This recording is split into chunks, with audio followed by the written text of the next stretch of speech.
So hello, and amazingly, welcome to the Geneva Motor Show. Would you say? The show that didn't happen. The show that didn't happen. Well, you guys have continued it. Well, we hide in our little corner here. Everyone else is tearing down. Yes. And yeah, we were allowed to do a little reveal of the cars before we tear everything down. So brilliant. These things happen, and yeah, we try to make the best out of it. Sure. So if you hear any ambient background noises, it's because outside of these curtains, they're tearing the world down outside. So it's been about 12 months since we last spoke in front of Jesko. Yes. Things have evolved somewhat. Yes. Run us through the Absolute. First spoke, you did mention that you were going to be doing a sort of low drag, low downforce version. Exactly, and we actually put in a little bit bigger effort than I thought, because during the year things happened. Yeah. Other car companies kind of drove really fast with this and that, and we felt why not make it the absolutely most extreme speed machine we can ever imagine. So we spent like thousands of hours in front of CFD computers and supercomputers and sleeked the whole thing out to the next level than we actually had originally thought. So we ended up with a CD of 0.278. I mean, you have massively wide tires, you have cooling for 1600 horsepower, and you still have some downforce, but much less to make it sleeker and to have less stress on the tires at high speed. But that kind of drag number on a machine like this is just insane. Yeah, as a spot of context, that's how slippery it is to go through the air. Correct. For a car of that profile and that size is mind-boggling. It actually shocked. I'm still shocked, really. Shocked. And so if you do the numbers, how fast this thing can be with that kind of drag, with the 1600 horsepower, the gear ratio, the frontal area, the RPM of the engine, we don't actually want to go out and say a number because it depends on so many like environmental factors, and but if you run the numbers, it's beyond fast. It's basically just nutcase fast, and no one should ever drive that fast. But probably we just have to do it to prove it can be done. Do we have a ballpark here of what you're speaking about? I think it's more fun if people kind of if you could share a formula with us, and then we can try and work it out. It's the RPM, it's the gear ratio, it's the frontal area, it's the drag. And then you get to a number, you know, and that number is just unbelievable. Unbelievable. Okay, well, so anyway, we are standing in front of the Jesko Absolut. Absolute because in Christian's fine words, it's absolutely bonkers. Or is it absolutely extreme in every area? Yeah, and we decided we will never ever endeavor to make a faster car than this. So this is and will forever be your fastest car. I can never see us doing anything faster than this, because where's the end? I mean, it's a road car. It's got number plates on it. It's crash tested. It's emission proven, and it's not like 6 meters long, like some kind of desert rocket racer. It's a road car. Yeah, and it's way too fast already. and this is it. So it's the Absolute. That's why it's the Absolute.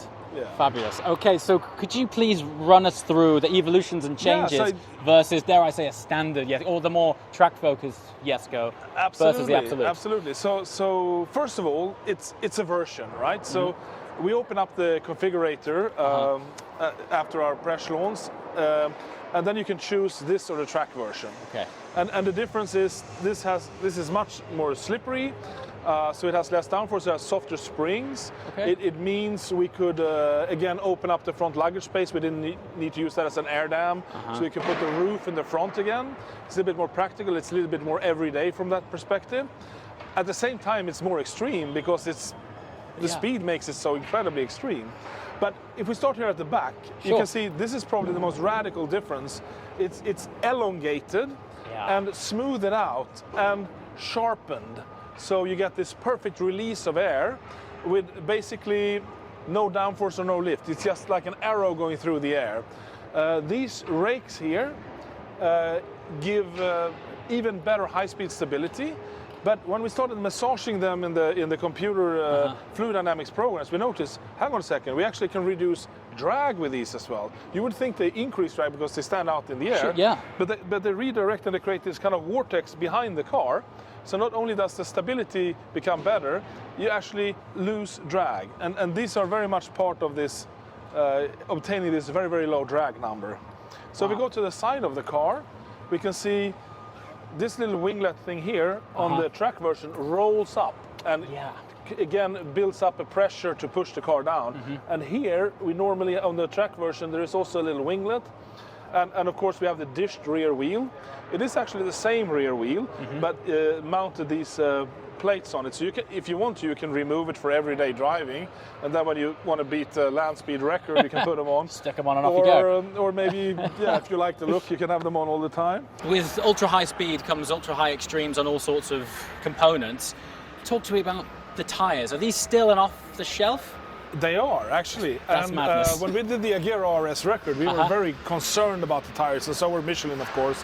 No one had ever driven that fast. Right. So we did our internal spin testing up to 510 kilometers per hour for 1 minute to see the deflection. It was almost nothing. And then Michelin did their kind of pressure test at high speed and so on. And when we did the actual record run, we were all shocked at how little the tires were impacted. And that was the car that it was slightly heavier than this and with more downforce. Wow. So this car will be more lenient on the tires than the Agera RS, which was super lenient on them. So we are at this moment in time absolutely not worried at all about the tires, even though the numbers this car is capable of are absolutely unheard of. So from a tyre that you could effectively just order online, Yes. you'll be able to On the right car. break a record on this car. Yeah, it has to do with the wheel geometry, how the suspension move, how much scrub you have, how much toe in, toe out, this and that, and especially weight. Okay. But also the length of the wishbones matters, because when you have a little bit of bumps and so on, the shorter wishbones you have, the more scrub you have when the wheels go in and out. Yeah. And that creates a lot of heat. But we have very long wishbones and very little scrub and very little weight, and they track beautifully. So it's a car that's extremely lenient on the tire. Actually, even the carbon fiber wheels help, because imagine you hit a little ridge at high speed, and the wheel needs to move up. Yeah. If you have more mass in it here, it wants to stay straight forward more than moving up, so you get more heat into the tire by compressing it more on small undulations. Everything acts together to make it work and happen. So in order to simulate that speed, because I think last time you mentioned it was done on an aviation. Exactly. Michelin had to go to the aviation division, and they could still only go up to like 20, 30 kilometers under what we were doing. So the rest was like up to testing when we were there. Exceptional. Step by step, of course. Yeah, sure. Again, here there's no winglet here, there is no winglet here. Yeah. And these louvers here are smoothed out. This is fascinating. It's just small holes here, so you get some pressure relief from your wheel, but it doesn't like create any unnecessary turbulence over the car. Here on the track version is a huge air dam, which gives massive amount of downforce, but of course at the same time ruins your luggage space. Okay. So we needed to get rid of it to reduce downforce and drag, but we have the added benefit that the high-speed version you can take the roof off and put it in the front as well. Will it achieve its high speed with the roof off? Not that it's necessarily advised. You can drive, I would say for sure it is the world's fastest open-top car / roadster, but it will not be as fast as with the roof on, given it's more streamlined with the roof on. But I cannot imagine it not being the absolutely fastest car that you can drive with the roof off. So, and apart from that, it's actually identical to the track version. Okay. It doesn't have the triplex in the front. Okay. Because again, the luggage space, and that is to compensate for the massive downforce of the track version. This doesn't have it, so it doesn't need it. Okay. So in a way, it's a more, dare I say, practical road-going version of the Jesko. It's fewer components in a way. It's sleeker, but it's a couple of thousand hours more in the wind tunnel. Wow. Okay. And so in terms of gearing, is it the same as Same gearing. Jesko? We have 9 speeds. I remember when we last spoke, it was the gearbox blew my mind. That thing's incredible. And at the time when we spoke last year, we had never driven it. Now we have put some nice kilometers on it, and it's amazing, that thing. It shifts. I mean, I had my vision of what it would be, and it's, dare I say, even better. What is so cool about it, we don't even have a flywheel on the engine, and we have the lightest crankshaft of any production V8, only 12.8 kilos. The engine can rev from 800 RPM to 8,500 RPM if you blip it in 0.2 seconds. It's like a Formula 1 engine or something. And still, when you drive it, it's smooth and comfortable and hydraulically clutched. But the responsiveness is just unbelievable. You know what's funny when I see you talking, even though you're the team that created it, you seem surprised. Yeah, I mean, you have an idea when you go out. It should be that, and not always you get positively priced and say, "Holy shit, was this what it was doing?" But in this case, very much.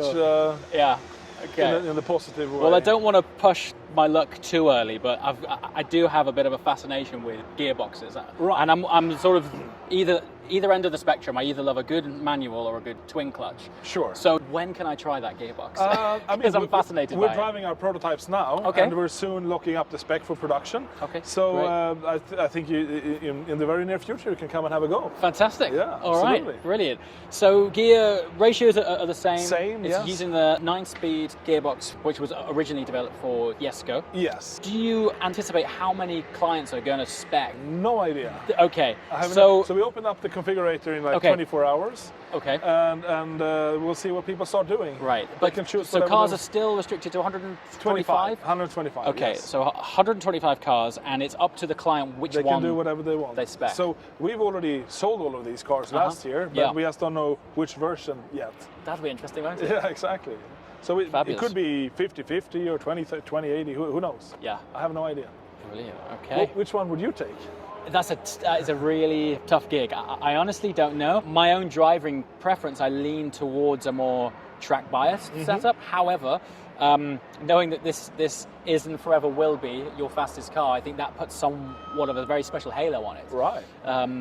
So, yeah, I think I'd end up flipping a coin.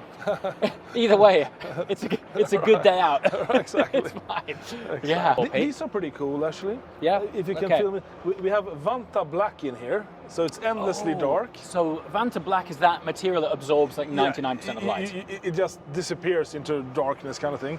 And then you have these spoony-looking things that we came up with. We make the lamp ourselves. So we're shooting LEDs from here that bounces on these spoons and then out. So that's crazy. It gives a very. If you stand here, you can see it's just a sculpt out mirror spoony thing. Beautiful. In Vanta Black, floating in Vanta Black. Wow, that's trick. Something different. And is that a headlight specific to Jesko or Jesko Absolut? It's the same for both. This is the production version of it. Okay. Vanta Black. I did wonder who would use Vanta Black other than to make a car black. Right.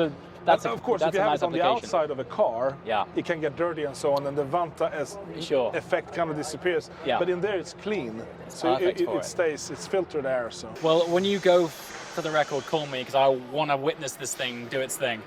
Christian, I will do that. Congratulations on this car. Fantastic to see. It's amazing what you guys achieved in just 12 months since I've seen you. The car's taken a huge step on. So can't wait to see it unfold. And also, well done for pushing this through at the last minute. The show that didn't happen, but we're making something out of it. Exactly.